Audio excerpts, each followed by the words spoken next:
Bienvenue sur Africa 24 dans l'invité du jour. Le président malien Ibrahim Boubacar Keïta, réélu avec 67,17% des voix. Le candidat l'a emporté face à Soumaïla Cissé, chef de file de l'opposition. Une campagne présidentielle sous haute tension, des accusations de fraude. Alors comment expliquer cette situation? Une crise post-électorale est-elle prévisible? Décryptage avec notre invité du jour, M. Abdrahmane Diarra, président de la jeunesse URD et porte-parole de Soumaïla Cissé. Bonjour, Monsieur Diarra. Bonjour, Solange. Alors, Monsieur Diarra, 67,17% de voix pour le président Ibrahim Boubacar Keïta, 32,83% de vote seulement pour Soumaïla Cissé. Qu'est-ce que cela vous inspire? Nous rejetons ces chiffres, nous rejetons ces résultats. Et je pense que le principal intéressé, le candidat Soumaïla Cissé, a rejeté les résultats avant même leur proclamation par le ministre de l'administration territoriale. Aussi, moi j'ai représenté le candidat Soumaïla Cissé à la Commission nationale de centralisation des résultats qui siégeait au ministère de l'administration territoriale. J'ai aussi claqué la porte le mardi passé pour dénoncer les bourrages d'urnes. Parce que vous savez, cette élection au premier et au second tour, il y a eu beaucoup de fraude, il y a eu beaucoup de bourrages d'urnes.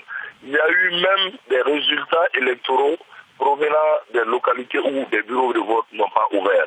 Donc nous considérons que ces chiffres avancés, c'est tout simplement de la mascarade. Et pour légitimer vraiment une certaine fraude extraordinaire électorale. Justement, Monsieur Diarra, en quoi est-ce qu'il y a eu fraude? Est-ce que vous pouvez nous expliquer concrètement ce que vous reprochez? Déjà, les premières raisons pour lesquelles moi j'ai quitté la commission de centralisation, c'est que nous avons nos délégués, nos assesseurs et nos mandataires au niveau de tous les centres de vote. Et ils nous ont informé que dans beaucoup de localités, notamment au nord et au centre, il y a des communes où les bureaux de vote n'ont pas pu vraiment ouvrir. Et que de faire attention, si nous avons des résultats venant de ces localités, ce sont des résultats issus de la fraude, ce ne sont pas le vote, les résultats du vote. Alors, notamment les cercles de Diré et de Tombouctou, cercle de Diré, la commune de Tinguerdieff, cercle de Tombouctou, les communes de Salam et de Ber.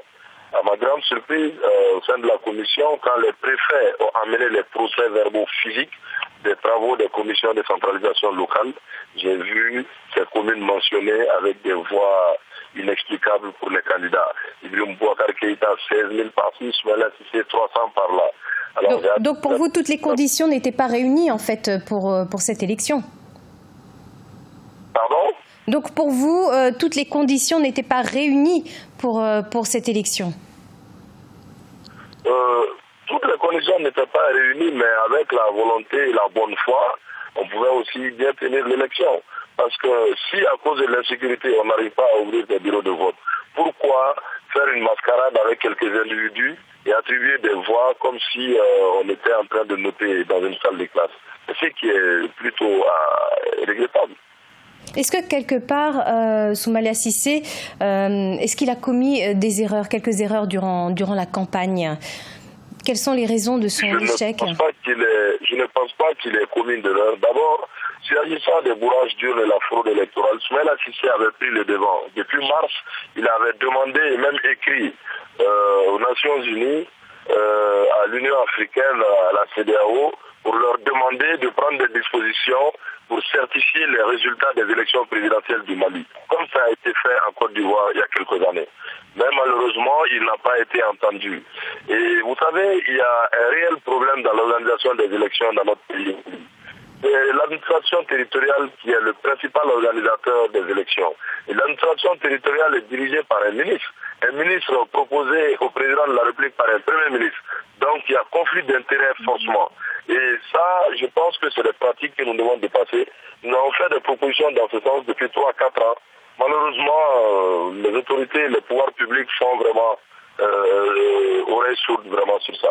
Une question, Monsieur Diarra, concernant les candidats Alou Diallo et Cheikh Modibo Diarra, donc considérés comme des faiseurs de roi dans cette élection, pourquoi n'ont-ils pas donné de consignes de vote?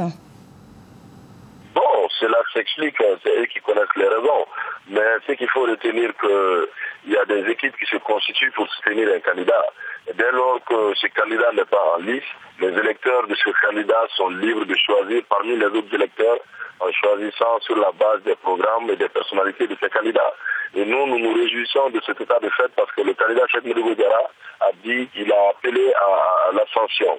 Alors que l'un de ses principaux alliés, le docteur Kouniba Sidibé, qui est président du parti, le MODEC, était avec nous même ce matin à la marche et il a soutenu Soumaïla Cissé au second tour. Et nous avons enregistré aussi l'accompagnement d'autres candidats du premier tour comme Maître Moutaratal du Sénégal Faso Irouaton, Draman Dambélé de l'Ardement, Shogel Kokala Maïga du MPR et beaucoup d'autres organisations non négligeables sur la place. Monsieur Diarra, des recours donc ont été déposés devant la Cour constitutionnelle pour faire annuler les résultats jugés frauduleux. Par ailleurs, des actions, une marche pacifique ce samedi 18 août. Comment s'est-elle déroulée?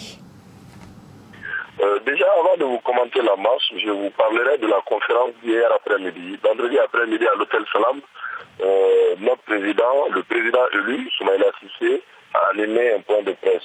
Lors de quel point de presse nous avons exposé comment le bourrage d'urne a été fait au Mali. Vous savez que selon la loi malienne, nous avons un minimum de 50 électeurs par bureau et un maximum de 500. Donc impossible que plus de 500 personnes votent dans un bureau de vote. Mais au-delà de ça, il faut tenir compte des conditions pratiques.